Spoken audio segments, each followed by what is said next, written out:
արտաքին գործերի նախարար Հաքամ Ֆիդանը հեռախոսազրույց է ունեցել Ֆրանսիայի արտաքին գործերի նախարար Ժան-Նոել Բարոյի հետ, հաղորդում է Թուրքիայի արտաքին գործերի նախարարությունը։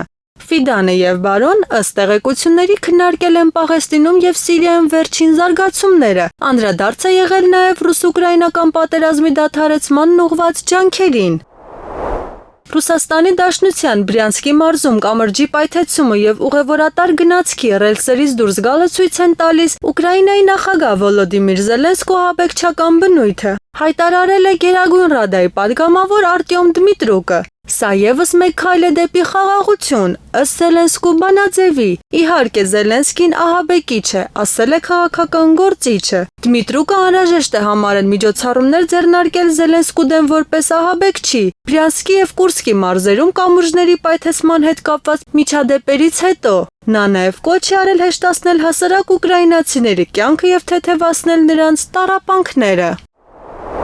Ֆրանսիայի նախագահ Էմանուել Մակրոնը մեկնաբանել է Պարիս Սեն-Ժերմենի հաղթանակը UEFA-ի Չեմպիոնների լիգայում։ Եզրափակչում փարիզյան թիմը խոշոր հաշվով հաղթանակ տարավ Միլանի Ինտերի նկատմամբ 5-0 հաշվով։ Հրաշալի օր էր Պարիս Սեն-Ժերմենի համար, ապրեք, մենք հպարտանում ենք թիմով։ Փարիզն այժմ Եվրոպայի մայրաքաղաքն է, հայտնել է Ֆրանսիայի նախագահը։ Նշենք, որ Պարիս Սեն-Ժերմենը պատմության մեջ առաջին անգամ դարձավ UEFA-ի Չեմպիոնների լիգայի հաղթող։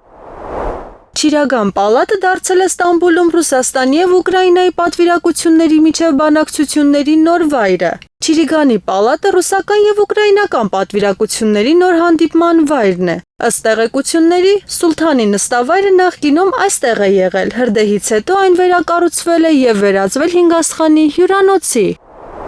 Ուկրաինայի նախագահ Վոլոդիմիր Զելենսկին փոխել է Ռուսաստանի հետ հունիսի 2-ին Ստամբուլում նախատեսված բանակցությունների ուկրաինական պատվիրակության կազմը։ Համապատասխան փաստաթուղթը հրապարակվել է նախագահի կայքում։ Փաստաթղթի համաձայն, բանակցությունների երկրորդ փուլում ուկրաինական պատվիրակությունը կրկին կգլխավորի պաշտպանության նախարար Ռուստեմ Ումերովը։